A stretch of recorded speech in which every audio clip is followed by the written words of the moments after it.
Ito na ang pinaka-inaabangang trade ni Lebron sa wakas. Halos pinagsakluban nga po ng langit at lupa ang Los Angeles Lakers matapos silang mawalis agad sa first round pa lang ng playoffs. Nakuha nga po nila si Luka. Ang akala ng lahat secure na ang LA dahil panibagong shooter ba naman ang dinagdag nila. Dito nga po sila sa puntos kinakapos malimit. Kaya kahit isang Anthony Davis pa ang kapalit nito, papatusin pa rin nga po ng pamunuan. Makuha lang ang gusto nilang ma-assemble na klase ng lineup. Pero lingid nga po sa kaalaman ng lahat, hindi pa rin nga po talaga uubra ang ganito. Kaya eto na todo buhos pa rin nga po ang gagawin ngayon ng LA. Paano ba naman kasi mga kapatid, handang-handa na at mukhang specific na nga po kung sinong manlalaro ang kukunin nila sa papalapit na summer. Ayon pa nga po kay Jovan Buha ng The Athletic, dito sila kay Nick Claxton ng Brooklyn Nets papanig sa tatlong manlalarong napipisil nila. Hindi na nga po magpapaligoy-ligoy rin si Pelinka at galing na nga rin po mismo sa bibig niya na mas fit itong si Claxton sa sistema ng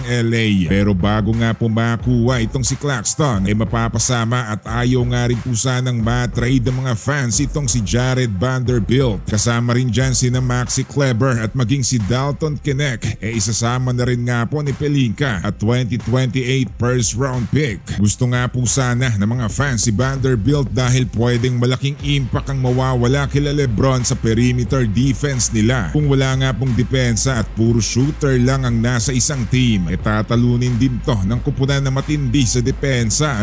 Who controls the defense controls the game, ika nga, diba? Maging ang batang rising star nga sana nila, mapapakawalan na nga rin po ni Pelinka. Tila wala na nga rin po yata siyang magagawa pa dito dahil ang nakikita nga po ng pamunuan, dito talaga sila sa sentro nagkukulang. Mukhang iniinda nga po talaga nila ang pagkawala rin ni AD nang dahil nga po kay Luka.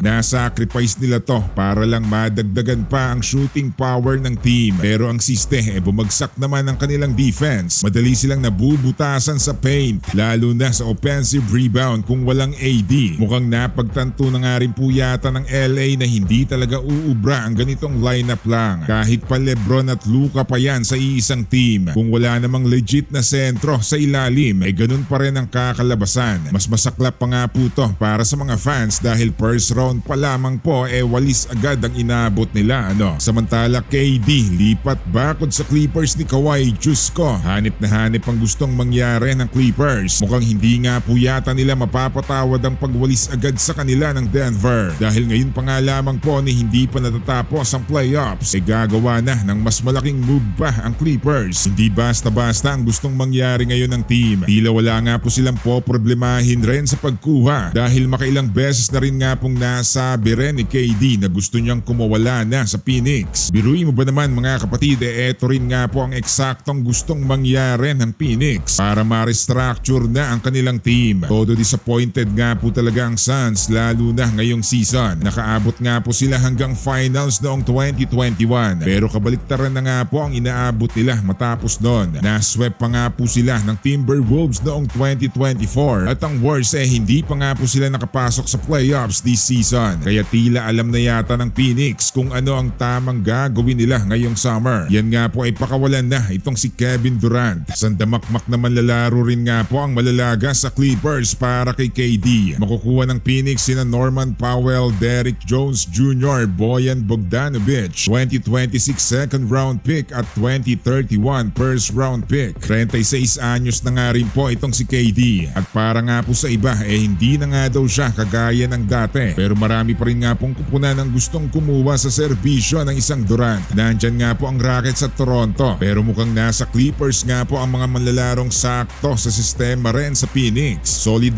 na big three ang gustong ma-assemble ng Clippers. Mag-fit nga kaya si KD sa team nila Kawhi at Harden? Pwedeng pwede.